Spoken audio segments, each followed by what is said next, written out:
au verset 14 du chapitre 24, qui dit ceci. Voici ce que je reconnais. Je suis au service du Dieu de nos pères selon la voie que qualifie de secte. Je crois tout ce qui est écrit dans la loi et les prophètes. Oh. Je le dis pour les gens qui vont utiliser Galates, qui vont utiliser les autres chapitres, les épîtres, pour dire que la loi a été abolie. Voilà, ça c'est le propos qu'on a mis dans la bouche de Paul. Il a dit, je crois tout ce qui est écrit dans la loi et les prophètes. Matthieu 5, 17 à 19. La loi et les prophètes, c'est toute la tradition de la Torah.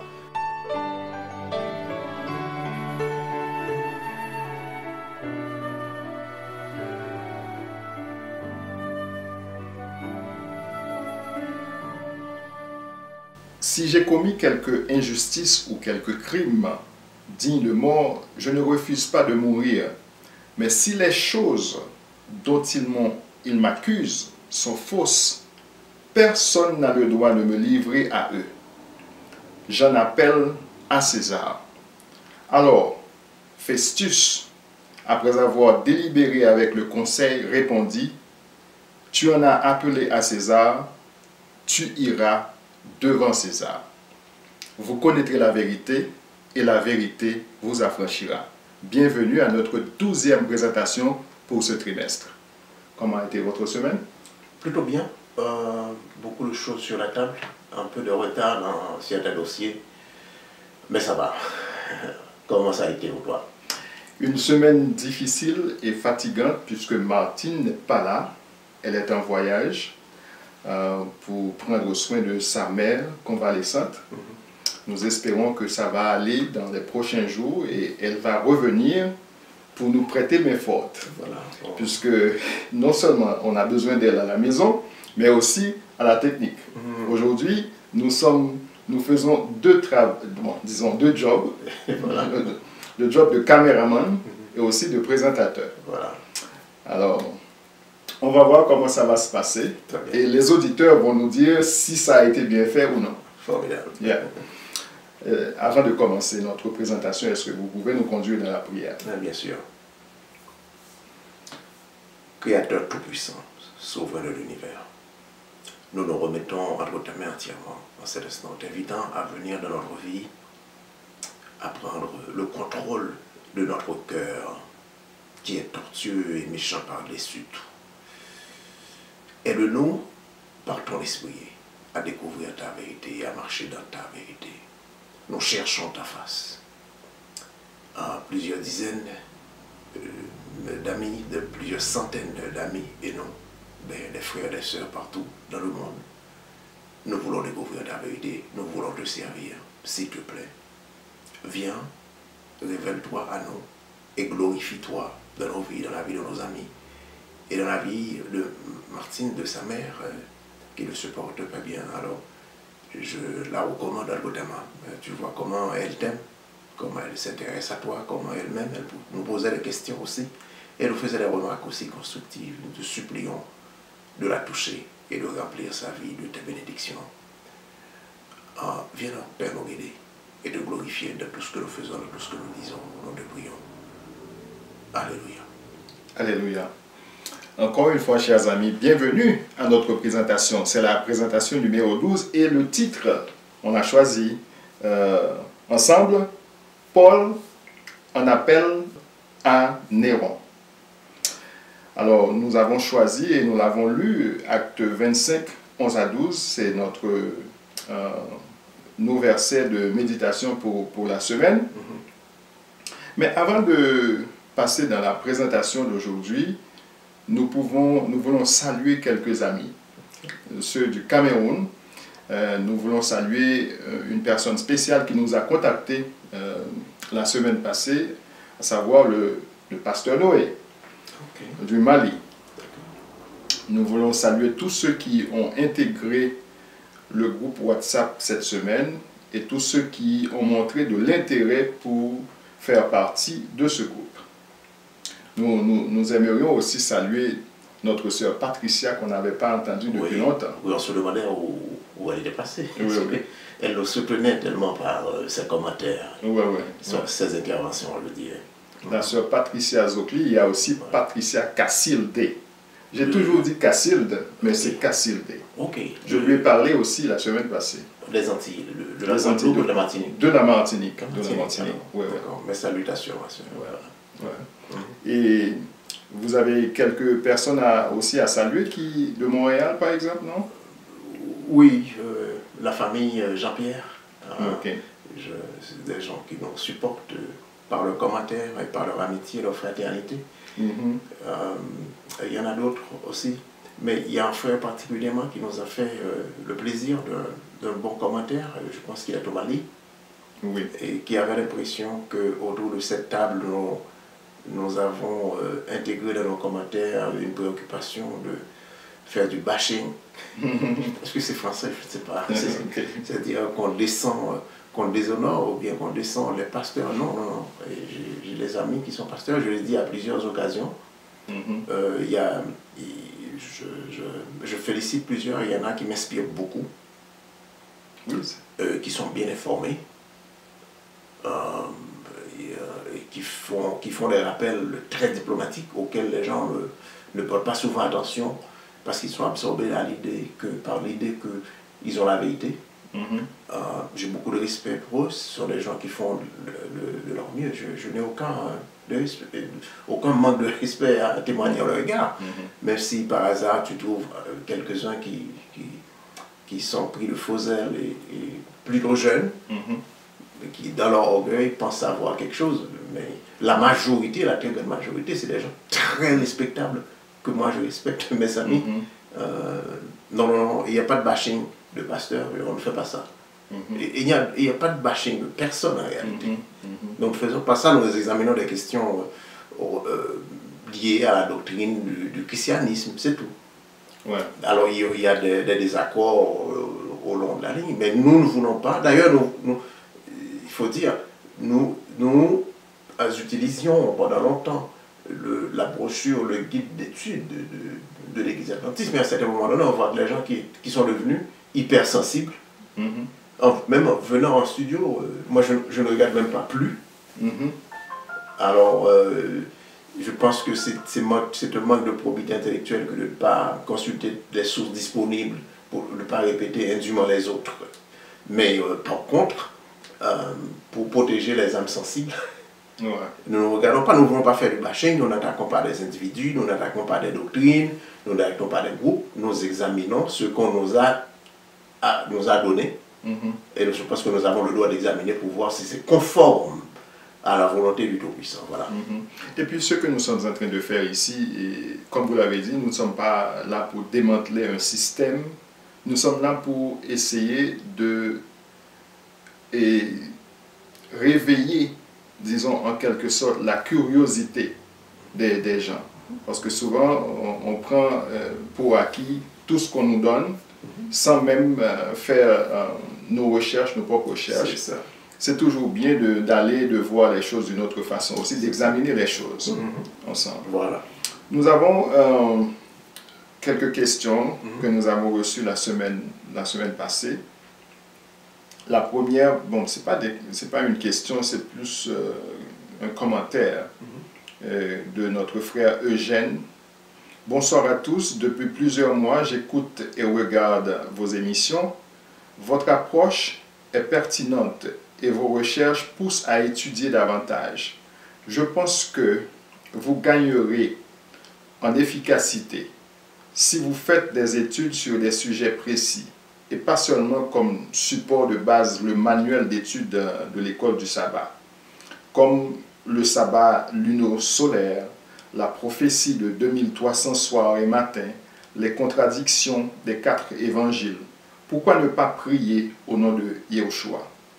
En fait, toutes ces nouvelles réflexions qui diffèrent de l'enseignement adventiste habituel. Fraternellement, frère Eugène B. Merci bien, j'apprécie. Mais nous avons fait tout cela. Nous avons fait des présentations sur des thèmes spécifiques et nous avons fait aussi des études de façon systématique en utilisant évidemment, on nous donne une brochure nous sommes dans la communauté, je pense que nous avons le droit de l'examiner pour voir si c'est correct. Nous ne savons pas jusqu'où nous allons continuer à aménager la sensibilité des uns et des autres. On nous donne un outil en main, nous avons le droit d'examiner cet outil. Voilà. Et dans ce sens-là, nous avons étudié Matthieu et nos commentaires étaient beaucoup plus. Nous avons couvert beaucoup plus de terrain que ce qu'on nous a donné. Nous avons étudié Matthieu, les deux épîtres de Pierre, Galates, l'épître aux Romains, etc. Maintenant, nous passons le temps à étudier les actes des apôtres. Et en étudiant des livres qui sont dans le contexte du livre en particulier, nous évitons une sorte de piège. Le piège de prendre des versets par-ci, par-là et de monter une étude autour d'une thématique. Et nous avons étudié la prophétie des 2300 soir et matin. Je ne sais pas si nos amis s'en souviennent. Et nous avons utilisé la Tob, Daniel, et nous avons dit, voilà ce que la Tob dit à ce sujet. Bon, alors, on est ouvert.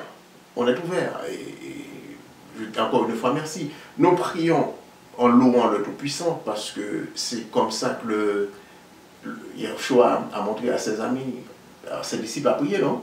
Il n'a pas dit à la fin, dis à mon nom. Matthieu 6, 9 à 13, il a terminé sa prière par une louange, par une expression de louange au très haut. Et nous pensons qu'il est convenable de prier comme ça. Voilà. Alors, la deuxième question, c'est, bon, disons, c'est le deuxième commentaire. C'est quelqu'un qui voudrait intégrer notre groupe WhatsApp. Il s'appelle Sila. Il est en Guadeloupe.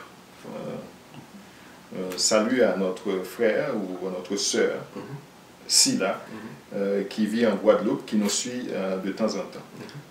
Alors, autre commentaire, c'est un long commentaire. Bonjour mes frères, merci de m'encourager parce que vos vidéos m'aident à persévérer. Je suis guadeloupéenne, en recherche d'identité, j'habite en métropole et je fais partie d'une église adventiste. Je me rends compte que plus les jours avancent, plus je me sens seul et triste dans une église remplie car je me dis que ce n'est pas possible que les dirigeants de mon église ne sachent ce que je sais, eux qui ont fait des études de théologie. Moi, j'ai juste fait appel au Père éternel afin qu'il me révèle qui il est réellement et les choses se sont enchaînées. Je remercie le Père éternel pour la connaissance et je sais qu'il me reste beaucoup de choses à découvrir et qu'il y aura beaucoup de changements à faire dans ma vie et celle de ma famille. Je partage mes découvertes au fur et à mesure avec ma famille. Ils sont réceptifs, mais l'application n'est pas évidente. Cela trouble mon époux, qui est diacre, par exemple, au moment de la prière, quand il faut dire « je ne veux plus inscrire mes enfants au camp JA », ils m'en voudront peut-être. C'est difficile, mais je sais que je ne dois pas me laisser diriger par mes émotions, mais par l'Esprit de notre Père.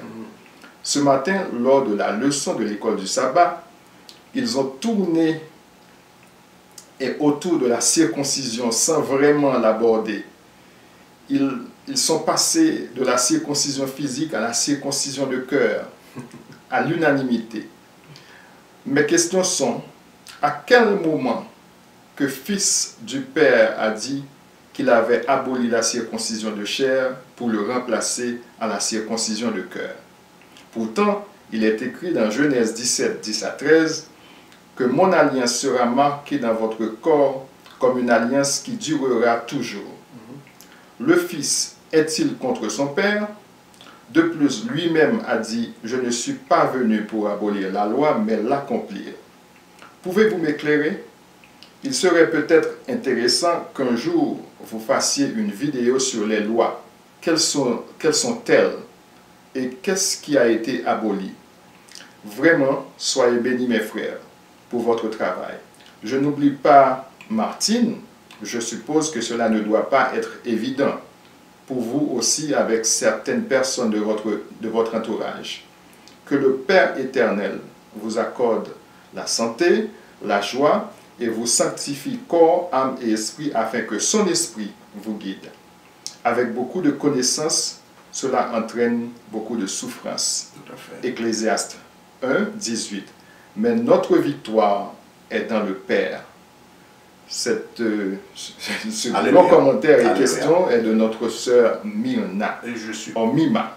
Je suis content qu'elle est sur la même voie que nous, qu'elle fait de la recherche et qu'elle découvre des choses.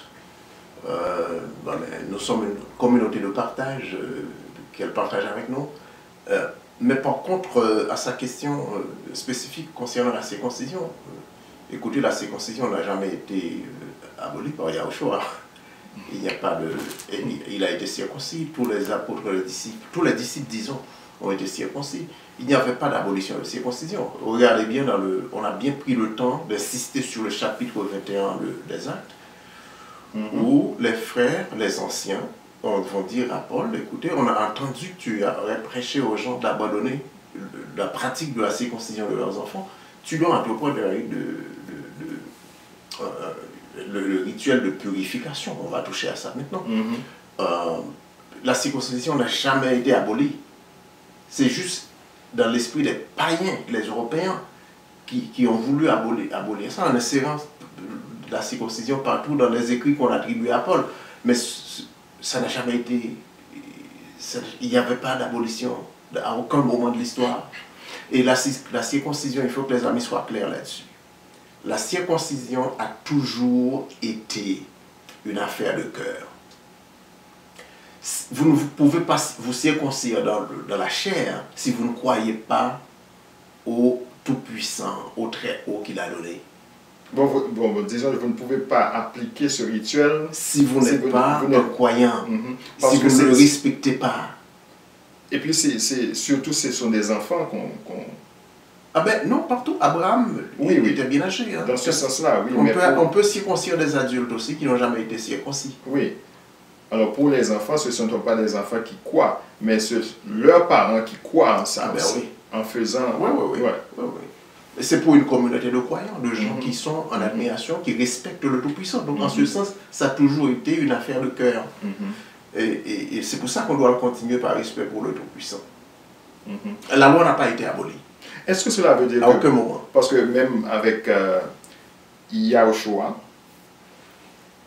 quand il était de passage sur terre, on nous dit que il a dit que si vous regardez une femme avec l'intention de coucher avec elle, vous avez déjà commis l'adultère avec elle. Est-ce que l'adultère a changé maintenant? On n'a plus l'adultère de chair, de physique, ça devient seulement de cœur. Je devais poser la question à ceux qui proclament l'abolition de la circoncision. C'est des incohérences. Proclamer l'abolition de la circoncision est une incohérence. Ça n'a jamais été aboli. Voilà. Bon, je pense que c'est tout pour les questions que nous avons. Mais nous allons passer sur certaines questions et commentaires à travers notre chaîne YouTube. C'est ça. Il y avait... vous allez les lire un peu. Oui, là, il y a quelqu'un qui m'a dit comment pouvez-vous prouver que l'islam serait polythéiste? C'est facile. L'histoire est là, les documents sont là. L'identité des gens qu'on adore sont là. Mais ce n'est pas l'objet de notre présentation. Je pense que là encore, les gens sont beaucoup plus sensibles. Mais c'est facile à prouver. Bon. Alors, il y a une deuxième de Yannick Kohn. Il dit, chers frères, paix sur vous. Mon nom est Haïtien Katassou. Je suis togolais vivant en Allemagne. Ça fait un bon moment que je vous écoute. Ma question est hors du sujet. Mais selon le professeur Philippe Omotonde, le Nouveau Testament n'est que la copie des hiéroglyphes du tombeau du pharaon Ounas. Êtes-vous au courant? Ben oui, j'ai déjà encouragé nos amis autour de cette table à regarder les présentations du professeur Omotonde, que ces présentations sont très intéressantes d'ailleurs. Et je pense que les commentaires que nous faisons ici sont en ligne. la plupart de ces commentaires sont plus avancés, bien entendu. Oui, il est plus avancé que nous dans ce sens. Parce qu'il regarde les données démographiques, il regarde des données de toutes sortes de nature. Il n'est pas spécialisé, semble-t-il, dans la Bible, mais c'est quelqu'un il a la méthodologie. Hein. Ouais. Alors, non seulement le professeur Montondé, mais docteur Ben Yochanan, Yosef Ben Yochanan, de regretter mémoire, il est mort en 2015. Nous avons encouragé nos amis à regarder ses présentations, à lire ses livres. Le besoin de réécrire la Bible, où il aborde ces questions en détail. Alors, si vous êtes en Europe, aux États-Unis en particulier, vous pouvez, ou si vous pouvez lire l'anglais, lire les présentations, regarder les présentations et lire les livres de Dr. Ben Yochanan. Yeah. Ok. Il y a un autre commentaire qui a dit Dr. Michel, on est dans le même esprit. C'est Yacoub Banon. L'exemple de la grenouille est exactement ce à quoi j'ai pensé en méditant sur les doctrines du christianisme. Merci pour tous vos efforts, surtout les références et l'analyse textuelle. Alors, merci beaucoup. On est effectivement dans le même esprit et nous avons eu l'occasion de parler à nos frères et je sais qu'il est à Ottawa, je pense. À Ottawa, oui. Et qu'il supporte beaucoup. Il fait aussi beaucoup de recherches, il consulte les références pour voir si ce que nous disons autour de cette table est correct. Et il partage aussi ce qu'il découvre avec nous. C'est formidable, c'est une communauté de partage et de questionnement. Voilà. Et en parlant de notre frère Charles, il y a le pasteur Jeudi qui est au Massachusetts. On aimerait le saluer parce qu'il nous a parlé de ses partages, le partage de nos vidéos avec certains amis. Et il m'a dit qu'il a partagé ça sur plusieurs groupes. Pasteur Jeudi, nous le remercions pour tous ses efforts à partager nos présentations. Nous voulons saluer toutes les autres personnes qui nous regardent au Massachusetts, qui regardent fidèlement nos émissions. Il y avait aussi une autre question de notre frère Noé du Mali. Il voulait savoir pourquoi on ne prie pas, pourquoi on dit souvent Alléluia à la fin de nos prières. Alléluia signifie gloire à Yah. C'est une expression qu'on utilise surtout, je dirais, en prière, dans un esprit de méditation. On donne gloire au Très-Haut. Yah, c'est son nom. Alléluia, c'est louange. Alors, on a vu qu'on vient de le dire, la prière que Yahushua enseigne à ses disciples finit par une formule de louange au Très-Haut. C'est à toi qu'appartiennent dans tous les siècles le règne, la puissance et la gloire. Alors, nous glorifions le Tout-Puissant, c'est ce que nous faisons. La plupart des psaumes, la majorité, je dirais, des psaumes qu'on utilise ne terminent pas au nom d'eux. On dit Alléluia, Alléluia, c'est une expression très simple pour rendre gloire au Créateur. Voilà. C'est ça. Bon, après avoir entendu toutes les questions et commentaires, le moment est venu pour passer à notre présentation qui sera basée sur, disons, acte 25. Okay. Paul en appelle à Néron. Alors, dans le texte ici, il est dit à César. Dans ma Bible, il est dit à l'empereur. Et moi, je dis Néron, pas pour ironiser Paul. Mais voilà quelqu'un qui suit le Très-Haut. C'est la première fois qu'on retrouve dans l'histoire d'Israël que quelqu'un qui serait, je dis bien au conditionnel, parce que je ne crois pas qu'il est apôtre, je le dis sans gêne, qui serait un apôtre qui, au lieu de suivre la voie que lui donne le Très-Haut, préfère chercher la solution auprès d'un empereur païen pour sauver sa peau. Et c'est curieux. Et c'est Néron qui va mettre fin à sa vie. Ça ne peut pas être ironique, mais il en a appelé à César. Il arrive là-bas, c'est pas meilleur. La situation n'a pas été meilleure. Si l'on retrouve maintenant, il faut qu'on se remette dans le contexte. Nos amis qui nous ont suivis attentivement depuis la première présentation, nous avons bien pris le soin de faire de notre première présentation un exposé sur l'introduction de ce livre tel tel que le texte l'a consigné dans cette version, la Tobe. Et nous avons soulevé la Tobe, dit voici la source. Et nous avons au commencement soulevé trois sources. Alors nous voulons être très méthodiques. Quand tu termines, tu approches la conclusion d'une œuvre de travail, il faut le rapprocher avec ce qui a été annoncé à l'introduction. Parlant d'introduction, il y en a au moins deux auxquelles on peut faire référence. Il y a l'introduction dans la Tobe, l'introduction au livre des actes. Et deuxièmement, il y a l'introduction qu'on trouve dans le premier chapitre du livre des actes. Qu'est-ce qu'on retrouve dans le premier chapitre? Essentiellement, on retrouve 12 disciples autour de ce qu'on nous dit est correct. Hein? On fait toujours l'hypothèse que ce que nous dit est correct et on découvrira plus tard ce qui n'est pas correct. Alors, nous retrouvons 12 disciples, et il y avait d'autres, autour d'un grand maître en Israël qui s'appelait Yahushua, qui était un grand prophète qui a fait des miracles, et qui a prêché de la part du Tout-Puissant, du Très-Haut. Avant de se séparer de ses disciples, il leur a donné une mission de prêcher le message qu'il leur a donné, ce message, cette réforme, de continuer cette réforme, non seulement à Jérusalem, mais partout dans le reste du monde entier. Le livre devrait conclure en nous montrant les actes accomplis par ces 12. N'est-ce pas? Au lieu de continuer la trame, alors on a présenté... Ils ont mis le projecteur sur une seule personne et qui n'était pas parmi les 12. Les 12. Qui n'était pas dans la chambre haute, qui n'avait pas reçu le baptême de l'Esprit, qui va venir répliquer un genre d'apparition qu'on retrouve seulement dans le livre de Maccabée, deuxième Maccabée, on a fait référence à ça. Ça concerne un officier que le roi des Grecs avait envoyé pour démanteler la structure du temple. C'est dans le de Maccabée, on retrouve cette manifestation.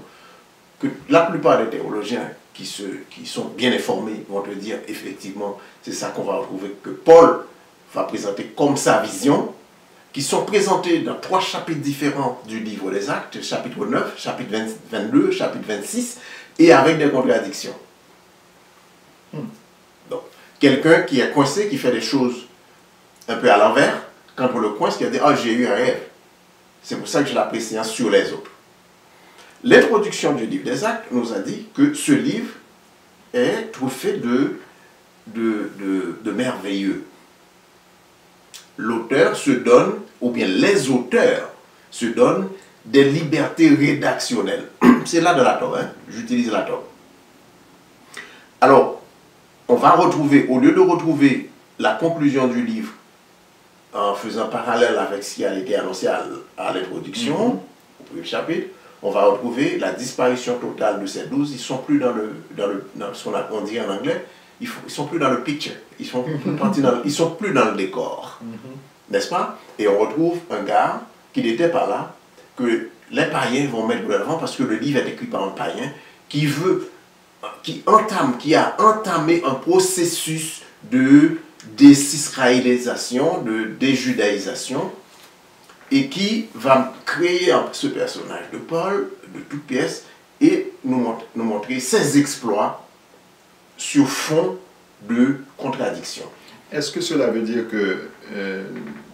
est-ce qu'on peut critiquer l'auteur de façon négative, je dirais, puisque, bon, il y a peut-être des auteurs qui peuvent dire on va choisir Pierre sur lequel on va projeter nos regards et regarder sa vie, sa conversion et ses œuvres. Mais cet auteur a choisi principalement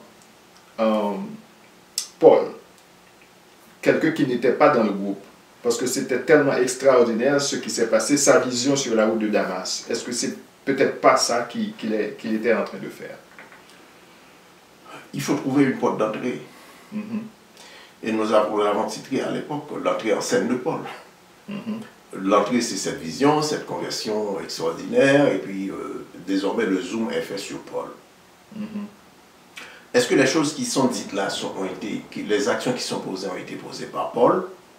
ou bien ont été tout simplement le résultat de la liberté rédactionnelle d'un ou de deux auteurs païens.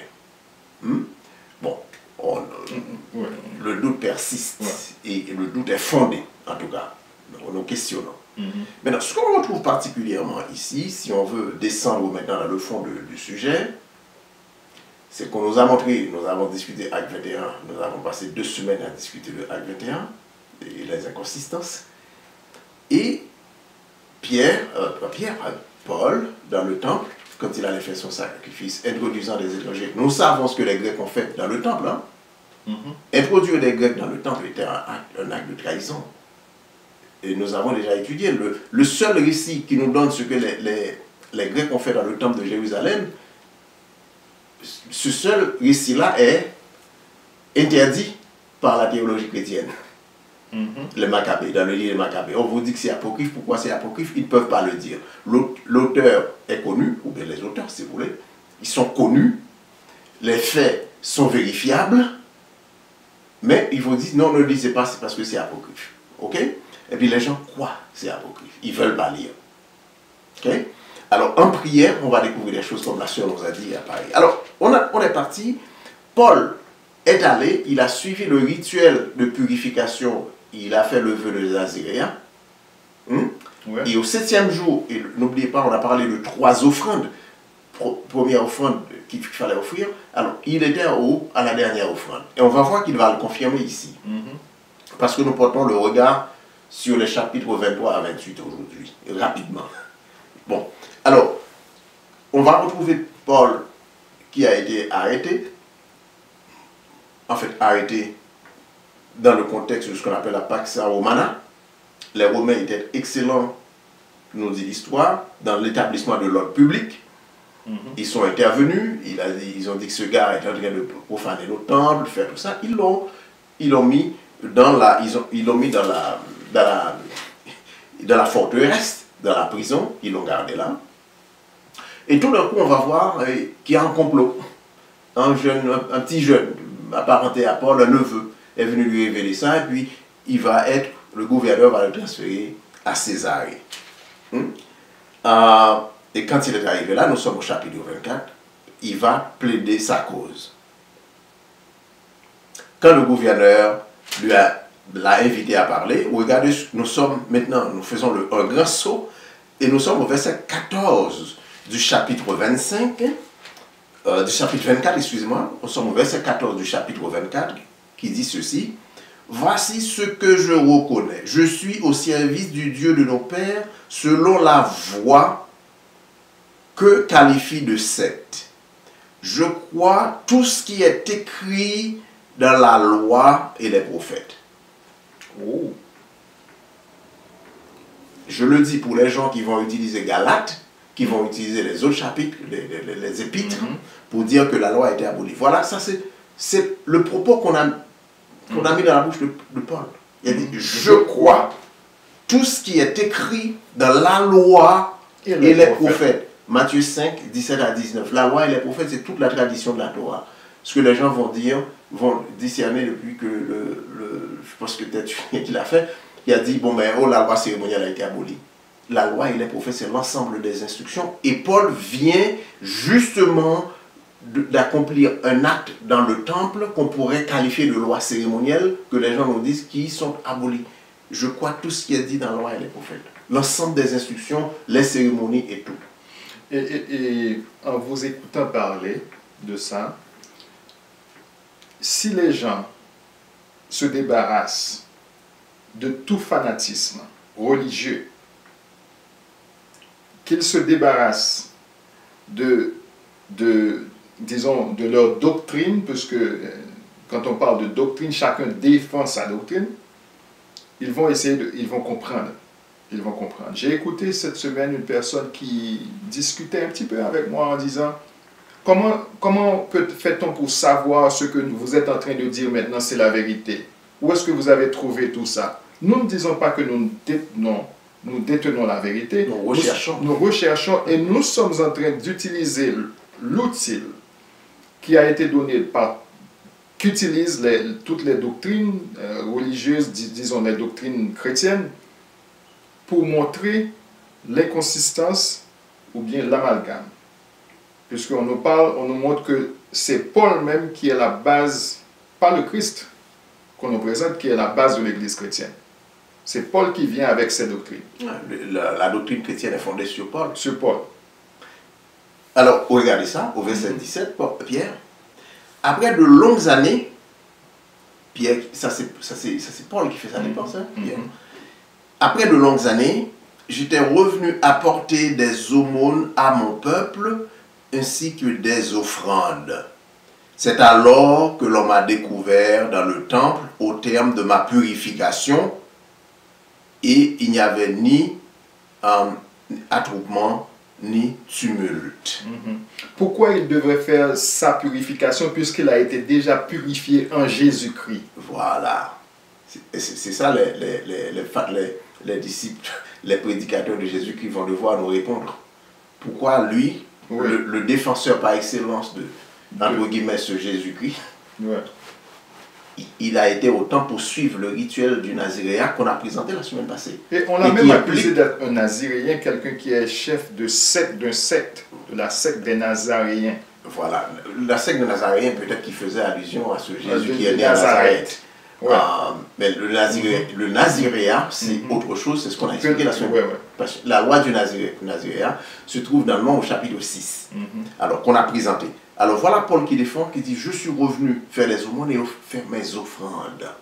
Et n'oubliez pas qu'il a été repoussé au moment où il entrait dans le temple pour prendre la date, pour déterminer avec le prêtre la date de son offrande, l'agneau qu'il devait venir offrir au terme de 7 jours. Il va le dire lui-même, ok? Mais certains juifs d'Asie, ce sont eux qui auraient dû se présenter devant toi pour m'accuser, si toutefois ils avaient eu quelque chose à me reprocher. Ou alors qu'ils disent ce que voici, quel délit ils ont découvert quand j'ai comparu devant le Sanhédrin. Serait-ce cette seule phrase que j'ai crié debout au milieu d'eux? C'est pour, excusez-moi, la résurrection des morts que je passe en jugement. Est-ce que c'est vrai ça? Alors, regardez, on nous montre Paul tantôt devant le Sanhédrin, qui est le tribunal des Israélites, tantôt devant un gouverneur, tantôt devant le roi, mais on va dire qu'il est innocent. Mais pourquoi en a-t-il appelé à un emploi païen? Okay? Jérémie en prison n'a pas appelé à des étrangers, n'a pas fait appel à des étrangers. Les autres prophètes en Israël n'ont pas appelé à des étrangers. Et lui, il va proclamer « Je suis citoyen romain ». N'oubliez pas que Paul est un homme très arrogant, pour commencer. Citoyen. Selon ce que dont on nous présente ici, hein, il était quelqu'un de très arrogant, qui avait plusieurs citoyennetés aussi. Oui, qu'il était israélite, mais qui était fier d'être romain. Et c'est là que sa vie va finir. Si ce qu'on nous dit ici est correct, les gouverneurs, les gens auraient pu l'épargner un peu. Mais là maintenant, il en appelle à César. Il dit ok, tu en appelles à César, on t'envoie à Rome. Mais est-ce que c'était lui seulement qui parlait de ces choses-là? Pourquoi c'est lui qu'on a persécuté? C'est lui seul qu'on a persécuté. C'est comme si on n'a pas montré qu'on a persécuté d'autres personnes. Excellente question. Quand il dit c'est pour la résurrection des morts. La question de la résurrection des morts, excellente question. Parce que en Israël, il y avait plusieurs groupes. Mais les deux groupes dominants qui font surface ici, on nous parle des Sadducéens et des pharisiens. Les pharisiens étaient un groupe très instruit, qui croyaient qu'il existait des anges, qu'il était possible que Dieu fasse une résurrection des morts, générale des morts. Ils croyaient aussi en l'esprit, mais les Sadducéens ne croyaient pas en cela. Alors Paul a dit, c'est parce que je parle de la résurrection qu'on me met en prison. Mais ça, c'est pas vrai. Parce que tous les pharisiens croient en la résurrection. Et ils enseignent ça. Pourquoi c'est lui qu'on doit mettre en prison? Pourquoi? Est-ce que si c'est la raison pour laquelle il est en prison, tous les pharisiens auraient dû être en prison? Est-ce que c'est pas ça qu'on voit aujourd'hui, par exemple? On voit plusieurs courants de pensée dans le christianisme et dans l'islam et dans d'autres religions du monde, grandes religions du monde. Par exemple, dans le judaïsme, il y a des courants. Il y a des courants d'idées. Est-ce que dans chaque grande religion, certains courants qui sont dominants veulent faire passer leur mode de pensée comme la vérité? Et si quelqu'un d'autre ne peut pas adhérer à leur courant d'idées, ils sont bons pour être chassés ou persécutés. Même ça, je doute dans le cas de ce monsieur qu'on appelle Paul. S'il a dit, bon, mais comme on trouve là au verset 21, il a dit, c'est pour la résurrection des morts que je passe aujourd'hui un jugement devant vous. Mais c'est pas vrai ça. C'est pas parce qu'il croit en la résurrection, c'est parce que, comme tu l'as dit, le syndrome du persécuté, c'est porteur en matière de religion. Ça permet de retenir les gens.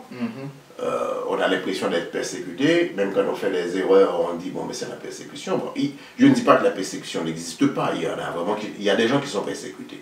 Je n'exclus pas ça. Hein? Mais c'est porteur. Mais la raison qu'il avance ici n'est pas juste, c'est pas vrai.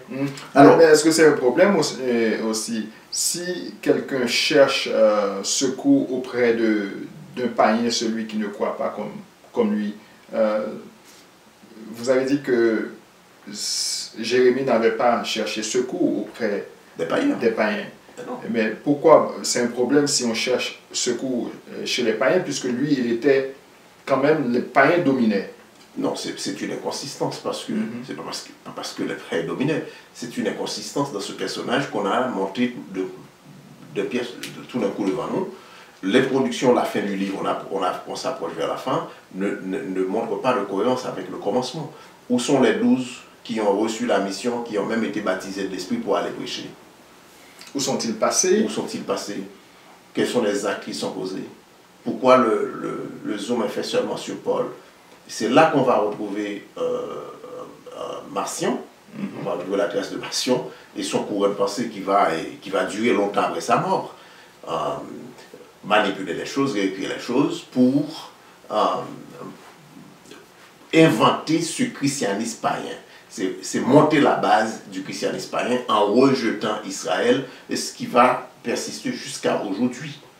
Demandez au courant dominant aujourd'hui où sont les Israélites. Ils vont dire, ah, ils sont quelque part en Europe. Mais où ça en Europe? Ok? Ça ne peut pas être des Africains. C'est pour ça qu'on ne peut pas étudier les Écritures sans la perspective africaine. Ben, on pourrait aller plus loin. Regardez Jean-Philippe Omotonde, il dit beaucoup de choses. Bon, alors, revenons un petit peu, puis si on regarde, on suit le point, il va venir encore une fois au chapitre 26 avec cette question de vision qu'on a comparée avec le texte de chercheurs en théologie qu'on a posté sur le site de Enquête de vérité. Et les incohérences, c'est la 3e fois qu'il rapporte ce fait-là. Et cette vision qu'il a racontée, oh, j'ai eu une vision, et une lumière m'a enveloppé, des gens ont vu, ils n'ont pas entendu, tantôt ils ont entendu, ils n'ont pas vu, tantôt c'est lui seul qui a été enveloppé, tantôt tout le monde était aveuglé par la lumière, tantôt sa mission lui a été révélée à Damas, tantôt que la mission lui a été révélée sur place, au moment où il est à terre. Donc il a raconté cette chose encore une fois, avec les mêmes incohérences. Regardez nos commentaires à la présentation numéro 9. Alors, il a présenté sa vision, il a dit, bon, c'est pour cela, c'est la raison pour laquelle, je suis au verset 21 du chapitre 26, c'est la raison pour laquelle des Juifs m'ont appréhendé alors que je me trouvais dans le temple, essayant d'en finir avec moi, fort de la protection de Dieu jusqu'à ce jour, etc., etc. Vous allez voir. Les raisons qu'il donne varient de temps en temps. C'est pas pour la résurrection qu'il a été arrêté. C'est pas parce qu'il prêchait la résurrection des morts qu'il a été arrêté. Donc, enfin, on nous le montre qu'il voyage. Je suis au chapitre 27. Il a comparu, il a fait des présentations. On nous dit que les Romains n'ont rien trouvé de mal, mais ils l'ont gardé en prison pareil. Il en a appelé à l'empereur. On a dit, bon, si tu n'avais pas appelé à l'empereur, on t'aurait libéré. Mais si on appelait à l'empereur, il ne dit rien. Je dis, bon, il aurait pu dire, bon, je renonce à mon appel. Comprenez-vous? C'est pas cimenté dans du béton. On va te libérer. Mais on a dit, bon, non, il va aller, il va voyager. Alors on vous montre les aventures en mer. Et il va prédire des choses. Là, c'est purement de l'exagération, de l'embellissement. il arrive à Malte, c'est lui, on nous dit qu'il y a plus de 200 personnes dans le bateau, mais c'est lui qui a été chercher du bois. Juste pour montrer que, bon, ben, il y a un serpent qui est accroché à la main, au point que les gens ont dit, bon, ben, ce gars, il est maudit. Comme étant donné que c'est sur lui qu'on met le projecteur, on met le zoom, voilà. Alors, même s'il y a d'autres personnes qui étaient allées chercher du bois, on ne va pas parler de ces gens-là, on va parler seulement de lui. C'est de l'exagération gratuite. Alors, on vous dit, tantôt les gens, quand ils ont vu que le serpent l'a mordu, le grand héros, qui n'est pas mort, on dit, bon, il est un dieu. Ok? Alors, il est resté à Malte, on nous dit, pendant quelques temps, et puis il guérissait les gens, guérissait les malades, fait toutes sortes de miracles. Il arrive à Rome. Maintenant, je suis au verset 16 du chapitre 28. Au verset 17, on nous dit ceci. 3 jours plus tard, c'est-à-dire après son arrivée à Rome, il invita les notables juifs, c'est-à-dire les notables israélites qu'on devrait dire, à s'y retrouver. Quand ils furent réunis, il leur déclara, Paul, frère, moi qui n'ai rien fait contre notre peuple ou contre les règles reçues de nos pères. Quelles sont les règles? Ok? Les lois, la Torah, les lois, les oracles, les sacrés. Nos pères, je suis prisonnier depuis qu'à Jérusalem, j'ai été livré aux mains des Romains. Mais s'ils faisaient tout cela, puisqu'on a dit ici juifs, à moins que ces juifs-là étaient bons, comme on parle du judaïsme qui était déjà là à ce moment-là, cette religion que les Romains, les païens s'accaparaient déjà, comme on le voit aujourd'hui. On voit que il y a les Khazars, les Juifs Khazars qui s'accaparent de Jérusalem, d'Israël. Qui s'emparent de cette identité. De cette identité. Et peut-être ce sont ces gens-là, et puis peut-être lui, il voulait que ce soit du pur, du vrai. Non. C'est ça qu'on pourrait dire. Alors, on regarde la fin du discours, il a dit, mais l'opposition, il a dit que au terme de leur enquête, ces derniers, les autorités romaines, voulaient me relâcher, car il n'y avait rien dans mon cas qui mérite la mort. Mais l'opposition des Juifs, des Israélites, m'a contraint de faire appel à l'empereur sans avoir pour autant l'intention de mettre en cause ma nation. Il y a quelque chose qui ne va pas là, qui ne colle pas. Puisque les Juifs, les Romains étaient des occupants. Pourquoi ce sont les Juifs qui ont le monopole de l'ordre public? C'est pas vrai. Les Romains avaient le monopole de l'ordre public. Ouais. Et c'est ça, quand on n'a pas le contexte en tête, qu'on ne connaît pas le contexte, on est porté à avaler ces choses, à ne pas poser de questions. Ok?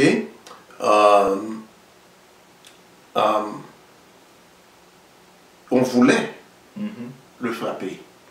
C'est à ce moment-là qu'il a dit, est-ce qu'il est libre, est-ce qu'il est permis de frapper un citoyen romain? C'est les Romains qui allaient le taper. Vous comprenez? Ouais, c'est... Ok? Alors, il va dire, bon, c'est à cause de ces gens-là que je suis contraint. C'est eux qui m'ont contraint à en appeler à Rome, mais je ne veux pas les trahir devant l'empereur. En réalité, c'est à cause de l'espérance d'Israël que je pose ces chaînes. Il est arrivé à Rome dans les chaînes. On l'a gardé dans une maison, dans une place privée, un petit peu en particulier, mais enchaîné sous la garde d'un soldat romain. Alors, il continue à dire des choses qui ne sont pas... Les frères vont dire, nous n'avons reçu aucune nouvelle de Jérusalem te concernant. Alors, il continue à prêcher. Quand les gens ne l'acceptaient pas, regardez ce qui est... Je vais te laisser intervenir. Regardez ce qui est agréable, au verset 28. Quand les gens n'ont pas accepté ce qu'il dit, sachez-le donc, c'est aux païens qu'a été envoyé ce salut de Dieu. Eux, ils écouteront. Vous voyez, en écoutant tout ça, je me suis dit, mais qu'est-ce qui se passe ici? Parce que, franchement, il parle de nos pères. Nos pères sont des Hébreux. Ses pères, disons, sont des Hébreux. Nos pères aussi, des Hébreux.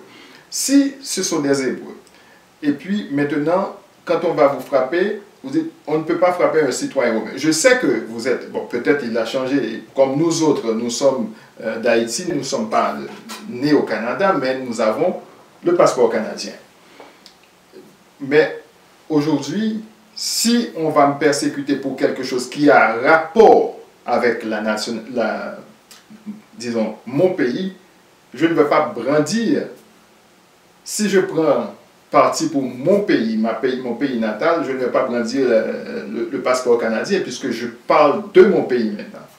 Ça, c'est pour l'aspect civil de la question. Oui, l'aspect civil, c'est ça. Mais si tu accomplis une mission spirituelle, c'est hors de question. Partout où tu es, le Tout-Puissant te délivre. Tu n'as pas à en appeler de la citoyenneté canadienne, la citoyenneté américaine, la citoyenneté, d'en appeler aux Français, aux Américains. Tu accomplis ta mission dans ton pays et tu te tournes vers le Tout-Puissant. Au lieu de se tourner vers le Tout-Puissant, il se tourne vers l'empereur romain. Et voilà Néron qui va arriver, n'est-ce pas? Et Néron va l'exécuter entre les années 64 et 68. La grande question, Pierre, avant de finir, le livre est écrit dans la première moitié du IIe siècle et les faits dont on parle ici se situent vers le milieu, je devrais dire, ou bien un petit peu plus, vers les années 60 du 1er siècle. Pourquoi on ne rapporte pas ici les actes d'exécution de Paul?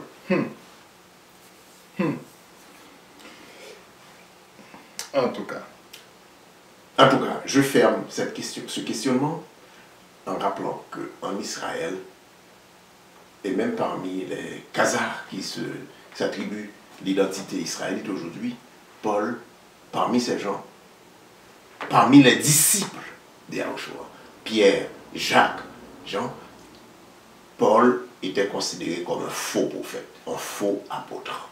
Si quelqu'un a des évidences contraires, nous sommes prêts à partager. Nous cherchons. Très bien, très bien. J'imagine que la semaine prochaine, on peut organiser, disons, on peut présenter une série de questions-réponses sur le livre des Actes. Alors, dans ce cas-là, envoyez-nous des questions. Oui. Voilà. info@quêtedevérité.com. Vous connaîtrez la vérité et la vérité vous affranchira. Merci à vous tous qui avez regardé, qui avez suivi cette présentation numéro 12. Et nous saluons Martine là où elle est, qui va quand même s'occuper du montage de cette vidéo. Elle est toujours à la technique, même si elle est au loin, mais quand même, avec l'aide de la technologie, elle va nous aider. À bientôt. Au revoir.